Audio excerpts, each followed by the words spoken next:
if we were not so aggressively nationalistic, there seemed to be no need at the time.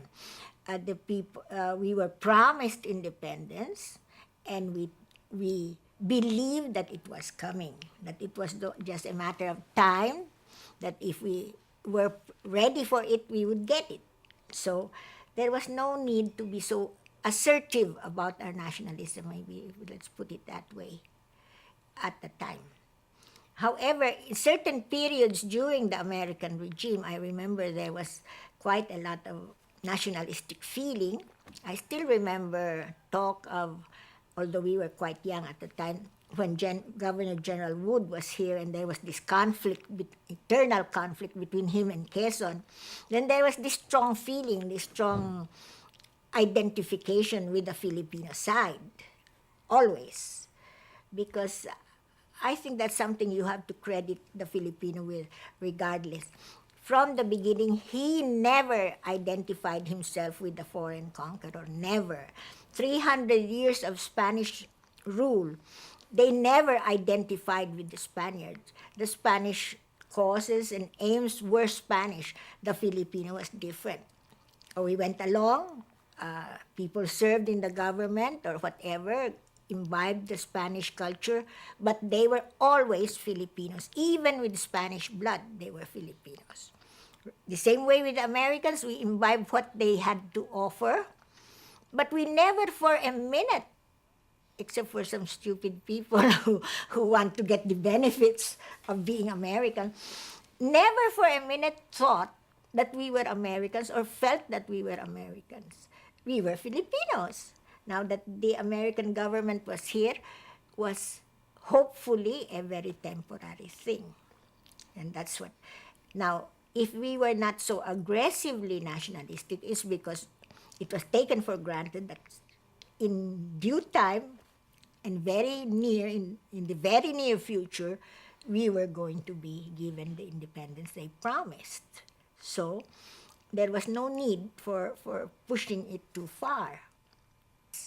One very illustrative thing, just say about 15 years ago, a friend of mine who was an army man told me about this later. He had been approached. He's a very high-ranking army.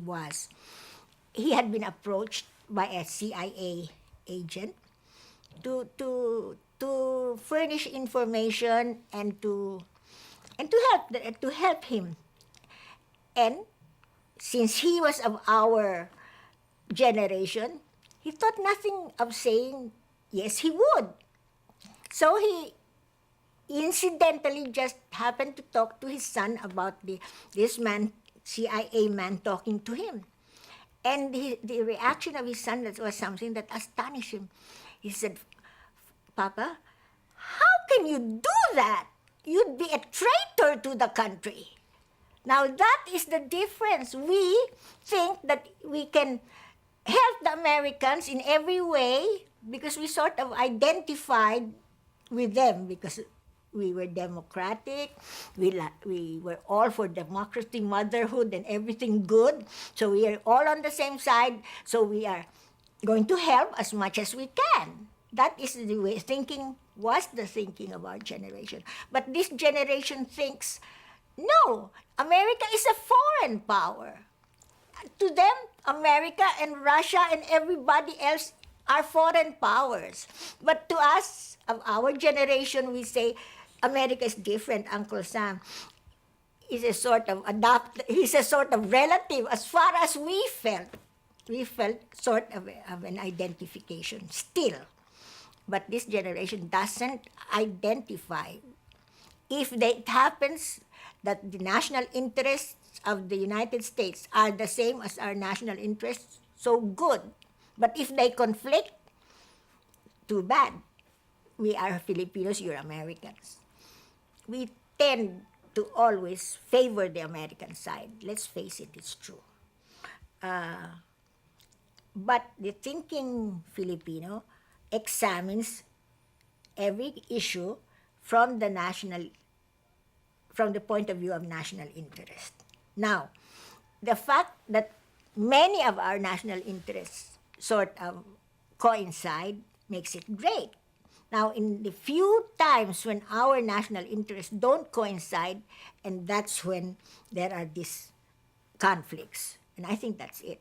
That's it. But in the overall, you would say if, as I always said, it's a love-hate relationship. I always say, if we were to choose among all other countries, of course we would choose the United States because we identify in many ways with its purposes and with the people and our way of thinking we understand each other in many ways, language and otherwise.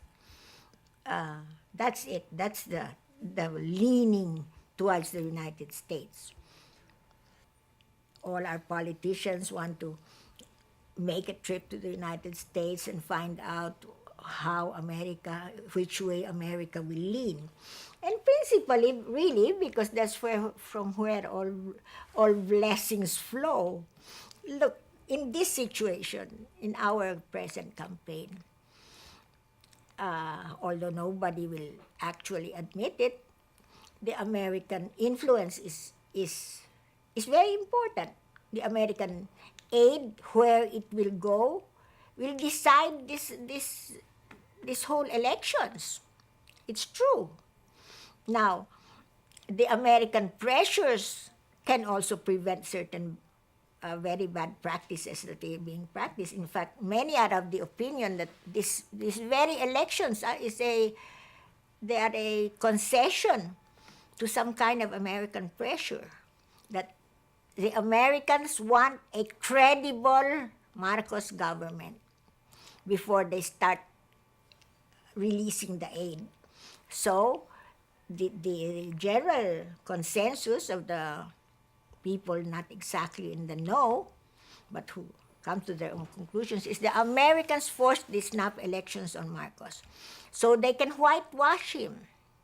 So that if he is elected here, then they can say he is the choice of the Filipino people. Therefore, we can deal honorably with our second thoughts with this dictator. And that's exactly what everybody here thinks.